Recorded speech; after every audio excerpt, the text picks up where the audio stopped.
C'est le 8 avril 1929 que Jacques Brel voit le jour, à Schaerbeek, près de Bruxelles. Plutôt mauvais élève, il suit des études au collège Saint-Louis et fréquente le mouvement scout. À 16 ans, il crée une troupe de théâtre avec plusieurs amis et commence à écrire ses propres pièces. En 1947, Jacques s'inscrit à la Franche Cordée, un mouvement catholique, et organise des spectacles que la troupe présente dans les hospices de la région. Il y rencontre sa future femme, Thérèse Michielsen, dite Mich, qu'il épouse à 21 ans. En 1951, alors qu'il travaille avec son père et que naît Chantal, sa première fille, Jacques Brel commence à composer et à interpréter des chansons dans les cabarets bruxellois. 2 ans plus tard, Jacques Canetti, directeur de la salle de spectacle aux Trois Baudets et découvreur de jeunes talents, le contacte et lui propose de se rendre en France pour lancer sa carrière. Après la naissance de sa deuxième fille, et contre l'avis de sa famille, Jacques quitte la Belgique et commence à se produire dans les salles parisiennes. L'accueil du public est plutôt mitigé jusqu'en 1954, malgré un résultat médiocre au Grand Prix de la chanson de Knoklezout, Juliette Gréco choisit d'interpréter un de ses titres lors de son passage à l'Olympia.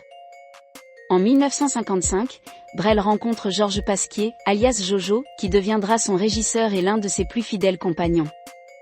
Soutenu par Canetti, Brel publie son premier 33 tours et s'entoure de musiciens de talent comme Gérard Joannest, qui l'accompagnera au piano lors de ses tournées, et François Robert, à l'origine d'une grande partie du répertoire du chanteur. Philips publie 2 ans plus tard le deuxième album de Brel, Quand on n'a que l'amour.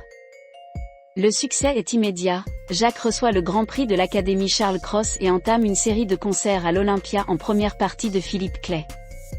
C'est avec la sortie de son 4e opus en 1959 que Jacques Brel va confirmer son talent d'auteur-compositeur-interprète aux yeux du public francophone. La valse à 1000 temps est un triomphe et une tournée mondiale est organisée. Les États-Unis, l'URSS, l'Afrique, le Canada. Brel multiplie les concerts et les apparitions jusqu'en octobre 1961, pour la première fois en tête d'affiche, Jacques se produit sur la scène mythique de l'Olympia, devant un public conquis. En 1962, Brel quitte sa maison de disques pour rejoindre l'équipe de son ami Eddie Barclay. La même année est publié Le Plat Pays, qui reste l'un des titres les plus populaires de l'artiste, tout comme Amsterdam, paru 2 ans plus tard. Après la mort de ses parents et une deuxième tournée mondiale couronnée de succès, Jacques Brel décide en 1966 de quitter le devant de la scène et d'abandonner sa carrière de chanteur pour se consacrer au cinéma. Entre 1967 et 1973, Jacques Brel apparaît dans une dizaine de films à succès, Les risques du métier, L'aventure c'est l'aventure, Les merdeurs ou Mon oncle Benjamin, et réalise 2 œuvres. Le charisme du chanteur inspire également les artistes outre-Atlantique. En 1968, Mort Schumann monte le spectacle Jacques Brel is Alive and Well and Living in Paris, qui fera le tour du monde. En 1975, alors que sa santé se dégrade peu à peu, Jacques Brel et toute sa famille s'installent aux îles Marquises, loin des lumières de Paris. Cependant, en 1977, il décide de revenir pour enregistrer un ultime album. La sortie du disque est un événement national. Affaibli par un cancer au poumon, Jacques Brel s'éteint le 9 octobre 1978 à l'hôpital de Bobigny, dans la région parisienne.